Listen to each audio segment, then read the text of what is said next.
everybody to another video of Dead by Daylight. My name is Cubeproductions. Today we're using Skull Merchant as always, using another really interesting build where it's more oriented on chasing but also on defending Druid at the exact same time.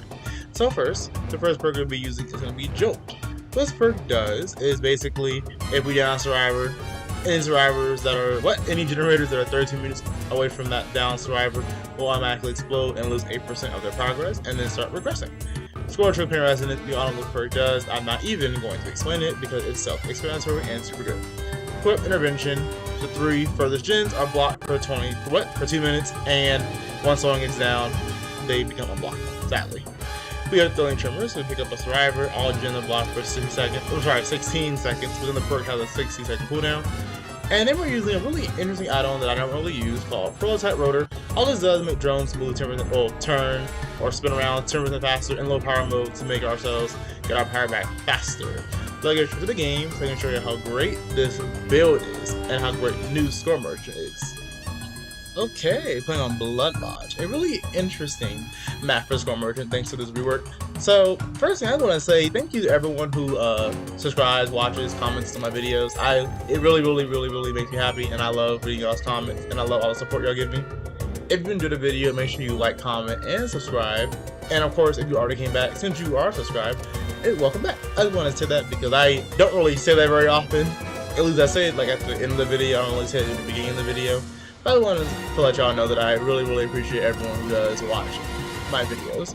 So of course I'm gonna put drones on the the shack, because everyone loves going to the shack. So I'm like drone it up, and then I get basically not really free downs, but I can get free hits if they decide to go there, because most survivors aren't going to try and use the counterplay that beats Skull Merchant, so they're just gonna run into drones. But it makes sense because at the time of recording this video, she just came out, so it was kind of hard to deal with her.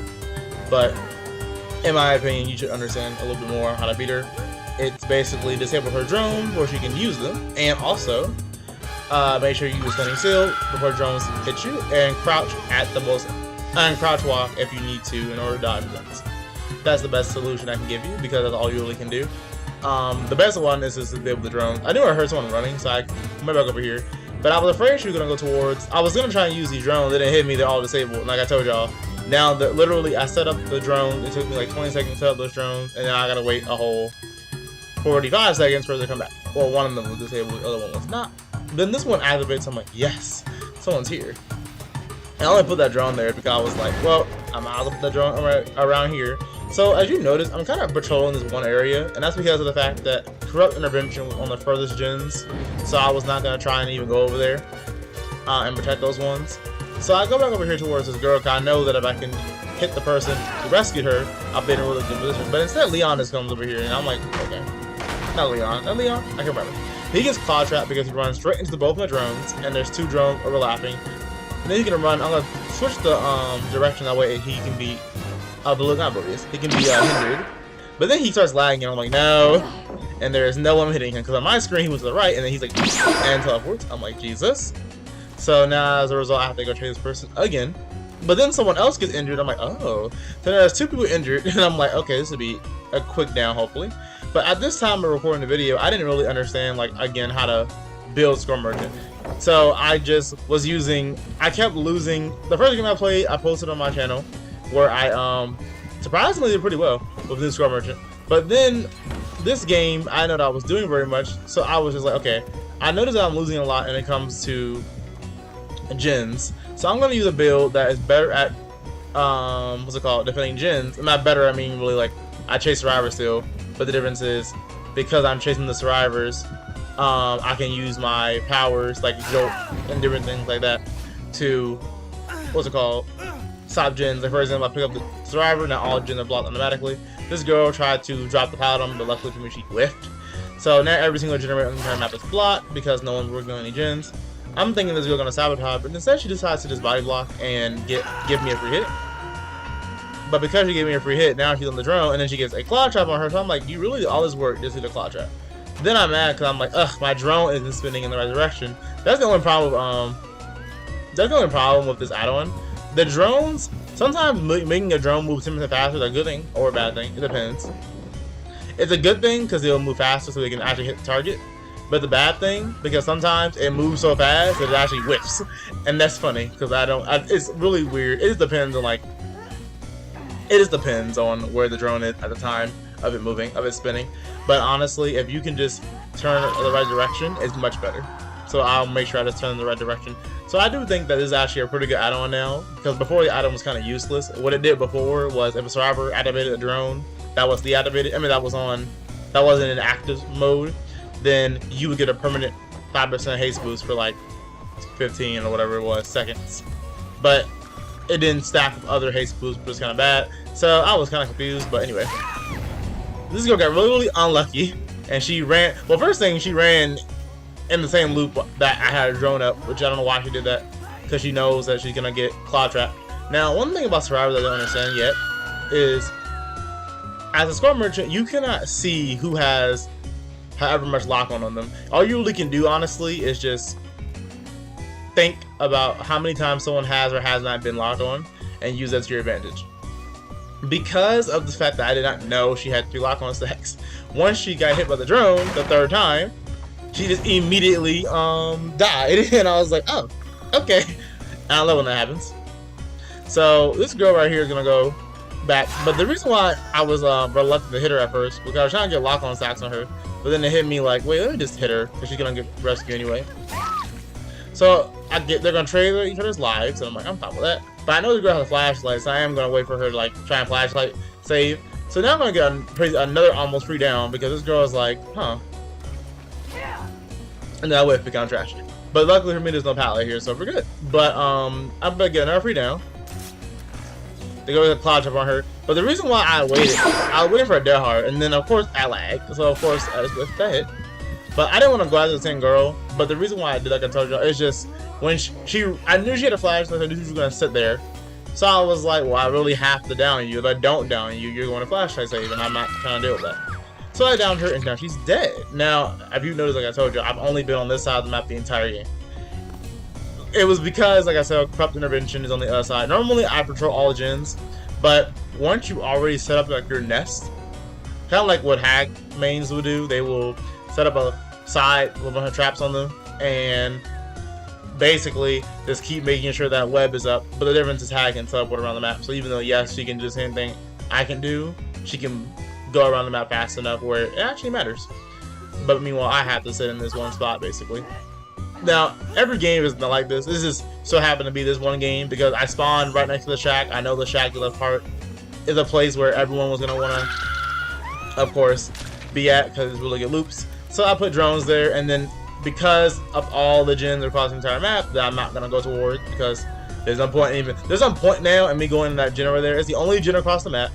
There's no point in me going over there. Now, a smart survivor would have done at least 1 gen on this side. That way they don't have a 3 gen. But now they have a 3 gen because they did all the gens on the other side. And the worst part is, I wasn't even trying to 3 gen them. It's just, they all went over here. So it's like, well, if they're all over here and I already have drones over here, it makes more sense to stay. So this girl, I got mixed. Because in my head, I saw her go one way, but she didn't go that way. Then she's going to try and get rid of my drone. I'm like, you're smart.